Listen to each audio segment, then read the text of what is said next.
Welcome back to the Banganator podcast, brought to you by your host, Esley Banga. Season 2, episode 5. And yeah, we disappointed against the 49ers again. And I thought it would be a closer game.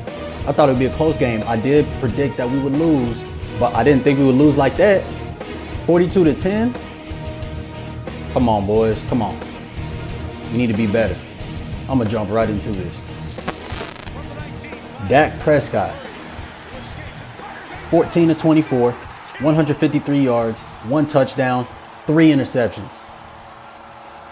Damn, Dak. You really gave all the haters ammunition this week. Like, you just not that guy to take us to the next level. Whenever defense doesn't get takeaways, you not that guy to lead us to victory. 3 interceptions? Come on, bro. We was trying to cut down on the interceptions this season. Only 14-24? That's barely over 50% passing. Come on, bro. And then 1 touchdown. That's all you can muster up with Brandon Cooks, with CeeDee Lamb, with Michael Gallup. That's all? Tony Pollard, the run game also disappointed. Tony Pollard and Rico Dowdle combined for 44 yards rushing. And Tony Pollard lost a fumble in our territory. Ain't good enough, bro. Ain't good enough. We need to target CeeDee Lamb more. But credit to the 49ers defense, they held CeeDee Lamb to 49 yards receiving. That's it. And CeeDee Lamb is the one that produced the most receiving-wise. Kevontae Turpin got a 26-yard touchdown. And that was the only touchdown that we had. Hence why we had 10 points. Not good enough. Defense didn't do its job either. They gave up 42 points. 1 sack by Jaron Kearse. 1 fumble recovery after Christian McCaffrey fumbled. And Micah Parsons was neutralized. The 49ers did a good job of holding Micah Parsons. We was claiming we have a great defense, but when it was time to show up, defense didn't show up. We let Brock Purdy throw for 4 touchdowns. And 3 of those was to George Kittle. George Kittle had a hat trick. It looked like they were just out scheming us because every single time George Kittle was wide open. Defense, do y'all's job. Dan Quinn, what happened? The defense did hold Christian McCaffrey to 51 yards rushing and 27 yards receiving and only 1 touchdown. So that was nice, but we couldn't hold much else. They sacked Dak Prescott 4 times and 1 time by Fred Warner. Fred Warner is that dog. He got that dog in him. He's that guy. He also got an interception. The Fred Warner-led defense did a good job of knowing what was coming and stopping anything that we did, except that 1 touchdown, which don't count for much. So we're clearly a front-running team. We only do good when we're up, when the defense gets us up. But when it's time to show up and actually be in a dogfight and win games, we can't do it. 2 games now against the Cardinals and now the 49ers where we show we can't do it. Dak Prescott can't take us there. So we just showed in the NFC we're not up to the level of the 49ers and the Eagles. So when we play the Eagles in 2 weeks, yeah, I do predict that we're going to lose against the Eagles because they just that good. And it's going to be another type of game that both sides of the ball, especially the offense, got to produce. The Cowboys face the Chargers on Monday Night Football. The Chargers are 2-2. The Cowboys should win if they play like they did, up and down, defense not doing their job, offense not scoring, especially in the red zone. We're going to lose that game. We have the potential to lose that game. We lost against the Cardinals, and they're one of the worst teams. So who says that the Chargers can't beat us? Especially if Justin Herbert goes off and their receiving threats go off and defense don't get takeaways. So I think the Cowboys will win, but hey, y'all need to watch yourself. Fantasy football, I'm 1-4. It's pretty sad for me in fantasy football. I don't think I'm doing anything this year. I don't know what's up. I don't know what I'm doing wrong. I know I definitely drafted well with Tua, with Jalen Waddle, Debo, and Josh Jacobs. But the supporting cast made me about all my opponents just drafted better than me. I don't know. It sucks, but I'm looking to bounce back. It was hard to get hyped talking about the Cowboys getting blown out by the 49ers But y'all know I get hyped up for this. It's time for the Banganator's top banging moments of Week 5 in the NFL. At number 4, the Jets' revenge game versus the Broncos. Now, as most of y'all know, Sean Payton, coach of the Denver Broncos, had some choice words at the beginning of the season for Nathaniel Hackett, who is now the Jets' offensive coordinator. Last year, he was the head coach of the Broncos, and we know how trash they were. Sean Payton said that was the worst coaching job in NFL history.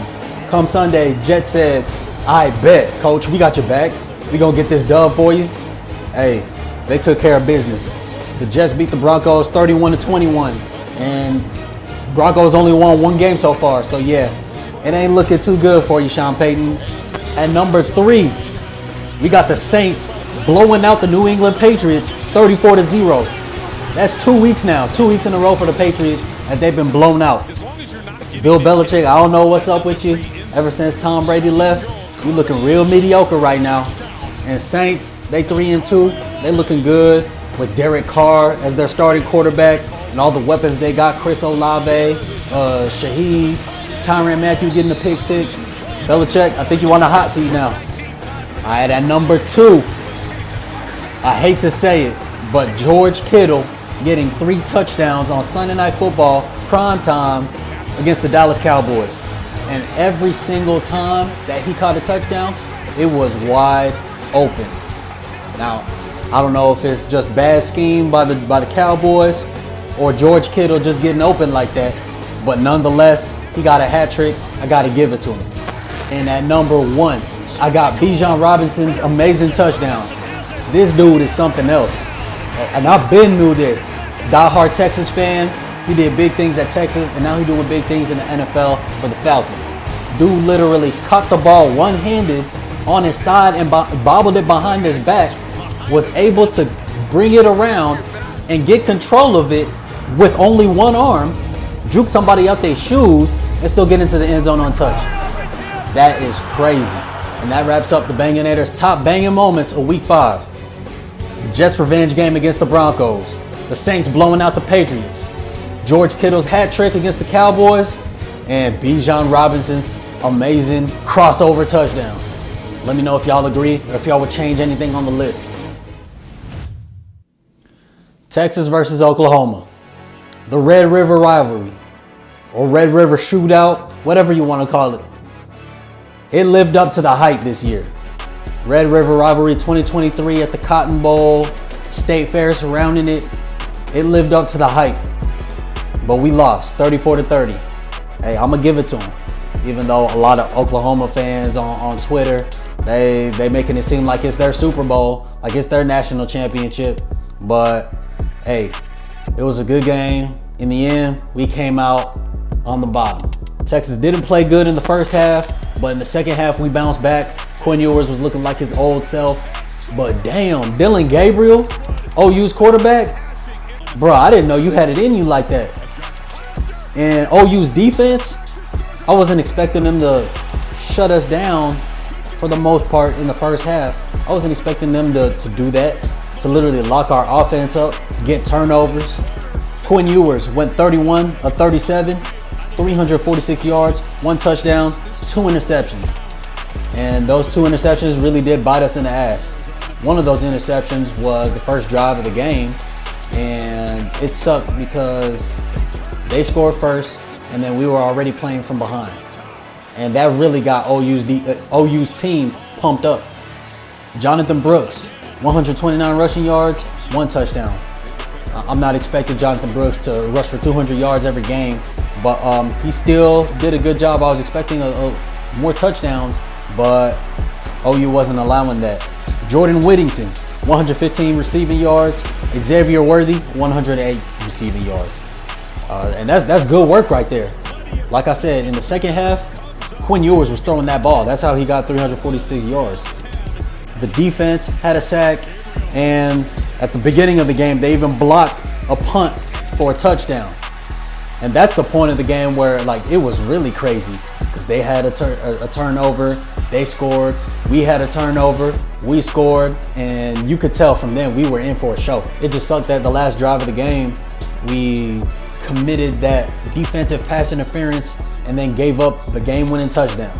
I was expecting more from Texas because I did predict that we wouldn't lose to anybody else in the Big 12.